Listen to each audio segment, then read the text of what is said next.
Yan mga kapatid, anuhin ko lang yung post natin kahapon, yung tungkol doon sa mga parts. Ayun po ay hindi ko po yun ipinamimigay mga kapatid ha.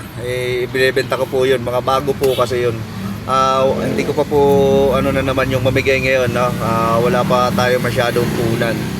So kailangan muna natin mamuhunan bago ulit tayo mamigay. Sa ngayon po yung mga parts na dala-dala ko po ng mga brand new, kagaya ng clutch lining, bell at saka yung belt is atin po yung ibinebenta. So yun lang, inano ko lang po yan ha, tawag dito. Inayos ko lang para kasi baka isipin ng iba na ipinamimigay ko, hindi po. Ayun po ay binebenta ko, kaya sabi ko nga po doon kung baka sakali makadaan ako doon sa area nyo na need nyo yung parts is pwede po natin ibenta sa inyo yun. Okay? Yun lang mga kapatid, ingat. Salamat. Happy Independence Day. Yun, araw ng mga kalayaan, so malalaya tayo ngayon. Ingat.